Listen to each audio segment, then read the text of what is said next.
SEO School, lesson number 2. What is the SEO perspective? Bonjour les amis, hello my friends. My name is Bohdan, and this is the lesson number 2 of my SEO School. And we're addressing the topic, what is the SEO perspective? Before starting this one, let's go back and make a summary of what has been in the lesson 1. So in the lesson 1, we discussed the topic, what is SEO versus what is not. So we came to the conclusion that customers from different channels of traffic come to a single website. So optimization for one channel, including SEO, must not contradict optimization for other channels. This implies existence of a guiding principle. In my words, a customer good. The practical aspect of it is a customer utility. So optimization for customer utility is not optimization for any channel. It's a optimization for a certain outlook or perspective. As such, customer utility does not pertain exclusively to any domain, be it marketing, SEO, or product, and so on. But each of them has a certain perspective over it. If a company has a dominant outlook, this one will define a place of SEO in the structure of this enterprise. So we concluded that search engine optimization is an activity to increase customer utility as seen through the eyes of search engine. Now, let's go to the topic, what is the SEO outlook specifically? So, it combines 3 words or 3 types of data. If the website activity of a customer is an environment for experiment, this is where customer makes some choices, clicks, and all his activity can be measured. So then the SEO perspective combines 3 words. First is a pre-experimental setting, or what has customer known before coming to the website. This includes keywords, the motivation behind the keywords that he put in search engine filter before arriving to a website. The second world is the activity within the experiment environment, activity of a customer on the website specifically, which is to say the pages viewed, the journey across the website, the clicks, looks, and so on. And thirdly, it's the data legacy, or data trail of this activity. So what is the trail of data that a customer leaves behind him or her? This might be interesting for a customer itself, for a search engine, which will create a feedback loop, how to understand, measure, and reiterate the impact of this data over the next iteration, the next experience. And certainly, it will leave a trail for marketing or a company as a whole. And this brings us to the outcome that SEO, combining these 3 words, is a source of data that needs deciphering. These data are somewhat unique because they are both deep. We can have a view into 3 large fields. It's clear or transparent because we can easily or relatively easily attribute sessions to clicks to customers, geographies, interests, and so on. And it's coherent, so they can be easily brought together around one user persona or around one session. So they have some visible advantages over other sources of data or other channels of traffic. For example, if we take pay-per-click or performance channel, so then this advertisement is limited to a pre-existing keywords base. So what has been known to a customer can be explicitly defined only in the pre-existing keywords. So you cannot bid on unknown. There's a list of keywords that you can select from, and this is where you bid. As an advertiser, this is you get feedback or which keywords has been successful in bidding, which keywords brought clients, and so on. So similarly the same thing as in SEO with PPC, but the universe of keywords is much smaller. It doesn't include the newer customer experience, the evanescent about increasing group or base of keywords and so on. With AI or artificial intelligence agents, we don't have a reporting. So artificial intelligence won't report pre-search experience to site owners. They don't have the like of Google Search Console or whatever elements, whatever software application that Google uses. So they would not give you as a site owner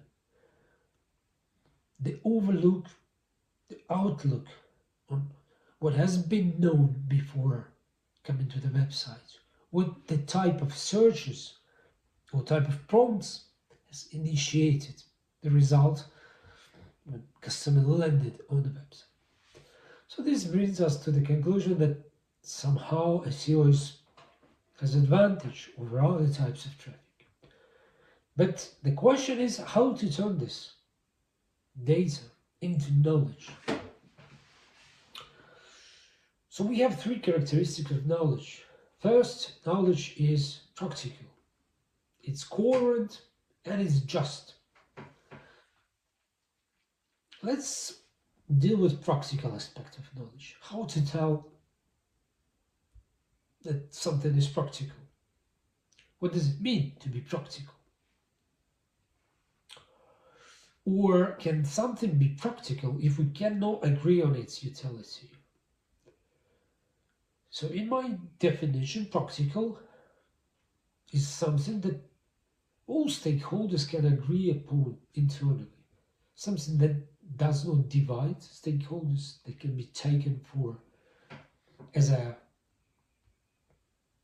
unified and taken fastly to execution. This is practical. If we cannot agree on something, so we cannot proceed to choices or action, that is to say, it's not practical. So how can SEO bring internal alignment or bring a unified experience to the stakeholders? It can be done by including not SEO-specific knowledge. This is to say, common language that unites different stakeholders within the company. And what is the difference between information and knowledge in this case? So, knowledge is internalized. We live with this, it's organic, it pertains to the company itself, to the something that we offer to the client. Alright, so what is SEO-specific and not SEO-specific data then? Operates a group of data, a group of metrics that come in from the classical SEO funnel. This is pages known, crawled, indexed, and ranked in the search engine. What type of elements does this metric operate? Apparently they operate such elements as URLs or pages, keywords, impressions, average sport or average position or position, and clicks. These elements would create the group of metrics that are SEO specific. What are the not SEO specific metrics? These are compound or hybrid metrics that may come from finance, products, whatever other departments, and they combine SEO elements with real world elements. For example, cost, revenue, some product related metrics, and so on and so on, as per SEO specific metrics. For example, cost per number of indexed URLs or revenue per click.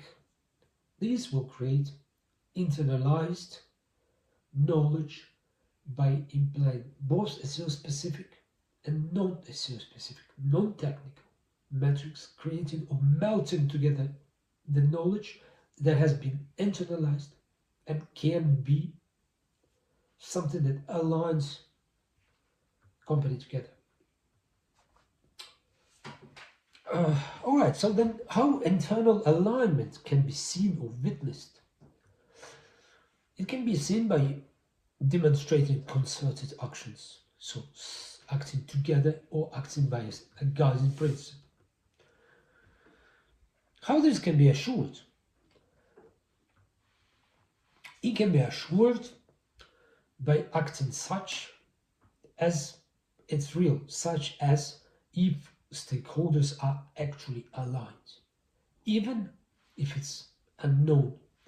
So when there's not so much information on other departments or other choices by other agents, the SEO, to have a power to align, must act as if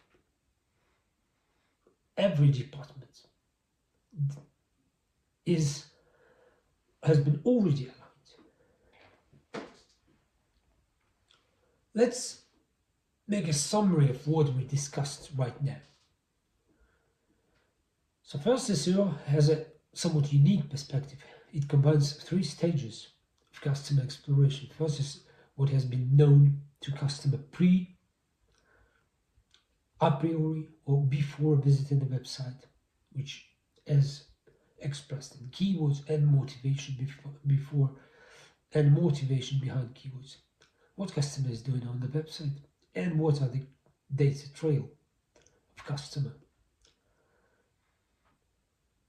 This makes SEO perspective or SEO outlook over customer utility very full, clear, and coherent.